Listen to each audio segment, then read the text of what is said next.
차원종, 외부 차원에서 온 침략자들. 어떤 선전포고나 교섭도 없이 그들은 그저 인류를 유린했어. 현대 병기가 통용되지 않는 적을 상대로 인류는 그저 무력하게 당할 수밖에 없었지. 그러나 그때 차원종에 맞설 힘을 가진 자들이 나타나기 시작한 거야. 위상력, 그 힘에 눈을 뜬 소수의 인간들은 유니온이란 조직의 지휘 아래서 세계적인 전투 집단으로 확립됐어. 그게 너희 클로저의 탄생이야. 그렇게 클로저와 차원종의 싸움은 더 격해졌고 사람들은 이 싸움을 차원 전쟁이라고 부르기 시작해. 격렬한 싸움 끝에 인류는 차원종을 물리치는 데 성공했지만 싸움이 완전히 끝난 건 아니었지. 커다란 전쟁은 끝이 났지만 차원종들의 크고 작은 습격은 계속됐어. 그래서 유니온은 차원종한테서 인류를 지키기 위해 클로저들의 관리와 육성을 계속 진행하기로 했지. 여전히 크고 작은 차원 재난 상황이 이어지고 있을 때 두 개의 클로저 팀이 신서울의 강남에서 첫 작전을 시작했어. 각각 검은 양 그리고 늑대개라는 이름의 팀이었지. 그때까지만 해도 신서울은 평화의 도시라고 불렸어. 하지만 사악한 과학자 칼바크 턱스가 신서울 일대의 차원종을 소환하고 용들의 왕을 자칭하는 아스타로트가 대대적인 침공을 가하는 등 신서울은 전례 없는 위기를 맞이하게 돼. 이러한 위기에 맞선 것은 새로 창설된 검은 양 팀이었어. 유소년을 위주로 구성된 검은 양 팀은 처음에는 미숙했지만 경험을 쌓으며 점점 성장했고 마침내 신서울을 위기에서 구할 수 있었지. 한편 검은 양 팀이 활약하고 있을 때 조금 더 비밀스러운 임무를 수행하던 사람들이 있었어. 맞아, 그들이 바로 늑대개 팀이야. 트레이너가 이끄는 늑대개 팀은 흔히 말하는 문지아들로 구성된 팀이었지만 그들 나름대로의 신념과 정의는 가지고 있었어. 그들은 부조리한 상황과 부당한 억압 속에서도 자신들의 신념과 정의를 지키면서 신서울을 다시 구하게 돼. 이렇게 신서울을 구한 검은 양 그리고 늑대개 팀은 계속된 습격의 배후에 애쉬와 더스트란 차원종이 있다는 걸 알게 되고 언젠가 그들과 정면 승부를 벌일 날이 올 거라는 걸 예상할 수 있었지. 어쨌든 차원종의 대대적인 신서울 침공은 신서울 사태라 불리게 되고 검은 양 늑대개 팀에 의해 사태가 진정된 것으로 보이게 돼. 하지만 이 모든 건 앞으로 다가올 더 큰 싸움의 전조에 불과했어.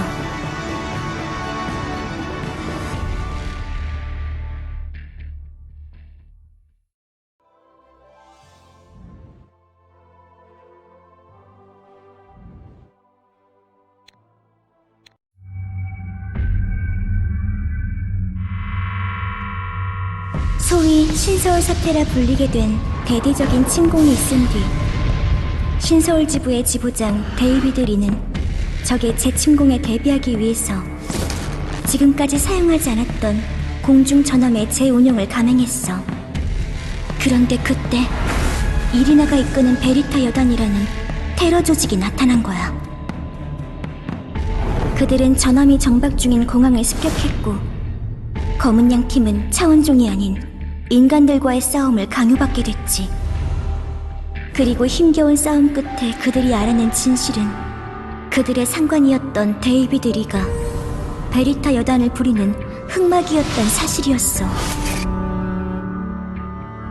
충격적인 진실 앞에서 주춤하던 검은 양 팀은 뜻밖의 아군과 만나게 돼. 그 아군이란 바로 그림자 속에서 움직여오던 처리부대 늑대개 팀이었지. 검은 양과 늑대개의 연합팀은 공중전함 램스키퍼를 이용해 데이비드의 뒤를 쫓았어. 그 과정에서 차원종에게 빙의당한 채 구금된 과거의 영웅 베로니카 그리고 안타까운 과거로 인해 테러 조직이 합류한 카밀라와 교전을 벌여 힘겨운 싸움 끝에 검은 양과 늑대계의 연합팀은 그들에게 승리할 수 있었어. 하지만 그 사이에 데이비드는 모든 추적을 뿌리치고선 새로운 힘을 얻은 채 유유히 사라졌지. 유니온의 총 본부가 있는 곳, 뉴욕으로 말이야. 뉴욕에 도착한 클로저들은 마침내 데이비드의 목적을 알게 돼. 그의 목적은 위상력의 근간이라고 알려진 물체, 지구의 원반을 장악하는 것이었어. 클로저들은 데이비드의 야망을 막기 위해 목숨을 건 싸움을 시작했고, 원반의 힘을 흡수해 더욱 강해진 이리나, 그리고 이형의 존재로 전락한 데이비드를 쓰러뜨릴 수 있었지. 그렇게 데이비드의 야망을 막아내기는 했지만 유니온의 총 본부가 있는 뉴욕까지도 심각한 타격을 입은 상황에서 유니온의 총장인 미하엘 폰 키스크는 자기 휘하의 팀을 움직이기 시작했어. 사냥터지기 팀. 이 중에서 교육자로 구성된 1분대는 2차원에서 온 망명자인 슈브의 호위를 맡게 되고, 학생들로 이루어진 2분대는 정체를 알 수 없는 소녀 안나의 환영을 보게 돼. 하지만 그 과정에서 개입한 애쉬와 더스트로 인해 각각 소중한 존재였던 슈브와 안나를 쓰러뜨리고 말아. 애쉬와 더스트의 토벌을 결의한 사냥터지기 팀은 그들에 관하여 누구보다 잘 아는 전설적 영웅 알파퀸 서지수와 만나려고 했어. 하지만 그들의 앞에 나타난 것은 서지수가 아니라 그 클론인 흑지수였고, 흑지수는 애쉬와 더스트의 계략에 의해 오메가 퀸이란 이름의 반인 반차원종이 되고 말아. 강력한 오메가 퀸 앞에서 사냥터지기 팀은 고전하게 되지만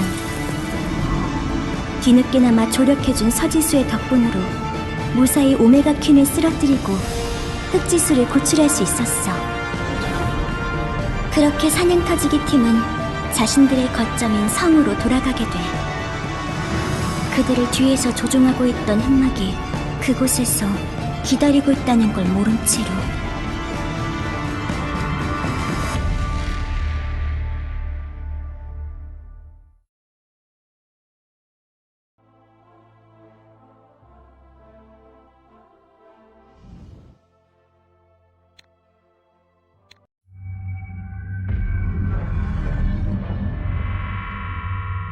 데이비드를 물리친 검은 양과 늑대계 팀은 유니온의 총장 미하엘 폰 키스크가 어떤 음모를 꾸미고 있다는 걸 알게 된 후 그의 음모를 파헤치기 위해 움직이게 돼.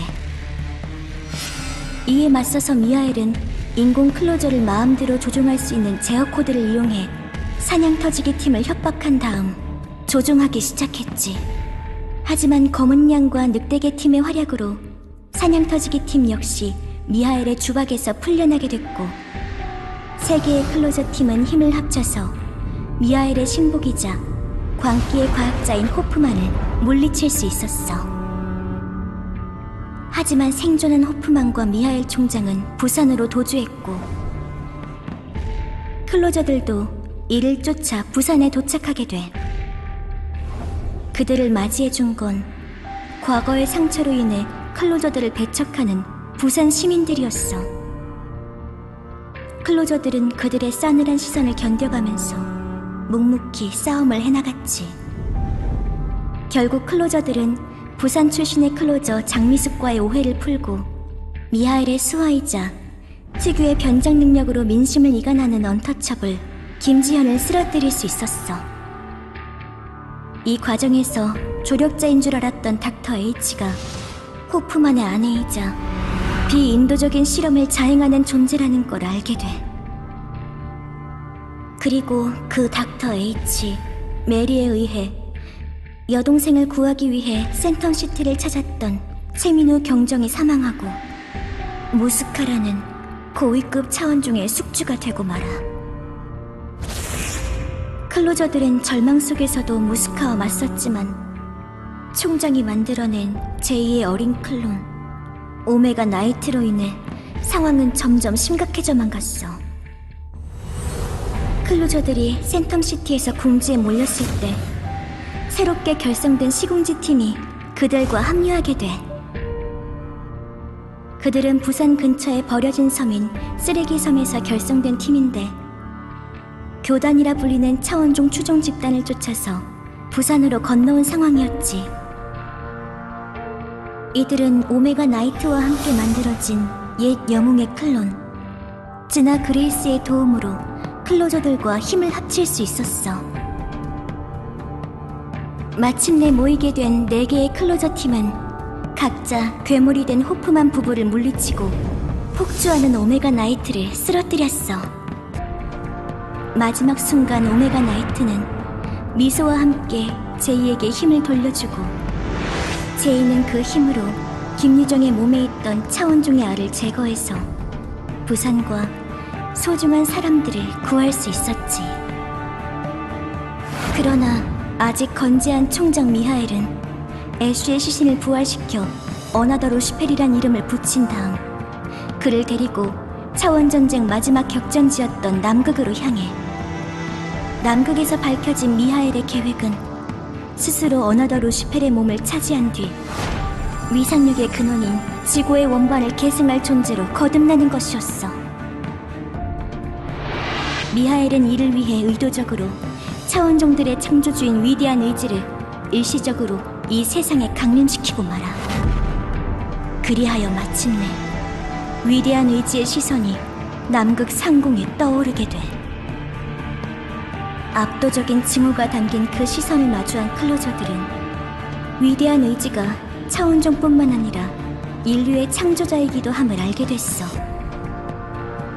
클로저들은 자신들이 신에게 버림받았음을 깨닫고 절망하게 돼. 하지만 절망 속에서도 클로저들은 또 하나의 진실을 알아냈어. 그것은 인류를 지키기 위해 자신을 희생한 차원종이 존재한다는 사실이었지. 인간들이 그분께 붙인 이름은 루시펠. 그분이야말로 새벽녘의 가장 빛나는 별빛이자 인류의 진정한 수호자셨어. 자신의 힘을 나누어 인간들이 위상력에 각성하게 한 그분의 뜻과 다시 한번 뭉친 과거의 영웅 울프팩 팀의 모습을 보고 클로저들은 용기를 되찾을 수 있었어. 그리고 마침내 남극에 숨겨진 계승의 방에서 클로저들은 그릇된 계승을 실행하려는 미하엘과 만나게 돼. 어나더 루시펠의 몸을 차지한 미하엘은 스스로 그릇된 계승자가 되려고 했지. 하지만 그때 미하엘에게 이용당한 채 끝나길 원하지 않았던 클로저들의 오랜 적 애쉬와 더스트가 클로저들에게 협력하여 미하엘의 허를 찔러. 그리고 때를 같이 해서 클로저들 사이에 숨어있던 진정한 계승자가 각성하게 되었지. 그것은 다름 아닌 이세하. 루시펠님과 서지수의 사이에서 태어난 여명의 아이였어. 이세하 그리고 그와 함께하는 클로저들은 미하엘의 야망을 막아내고 마침내 위대한 의지로 향하는 문을 닫는 데 성공해. 이 과정에서 자신을 희생하려던 이세하였지만 모든 위상력의 근원이자 이세하의 아버지인 루시펠님의 희생으로 이세하는 다시 클로저의 품으로 돌아올 수 있게 돼. 그리고 그의 귀환과 동시에 거듭된 전투로 목숨이 다한 트레이너 강준성은 만족스럽게 웃으며 숨을 거두고 말아. 다시 찾은 늑대의 긍지와 미래의 기대를 품에 안은 채.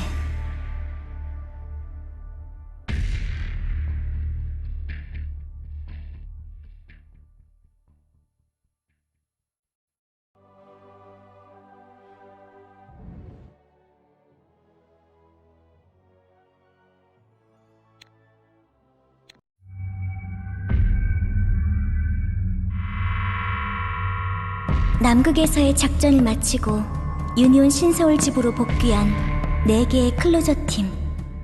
검은 양, 늑대개, 사냥 터지기, 시궁주팀. 일상으로 돌아와 잠시 평온한 시간을 가지지만 이미 그들의 일상에는 금이 가 있었어.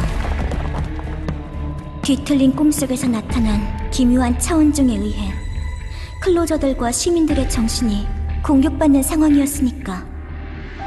소리 없는 침략 속에서 나타난 건 꿈속의 차원종들에 대해 알고 있는 두 사람. 새로운 클로저 에리와 오랜 혼수 상태에서 깨어난 저수지였어.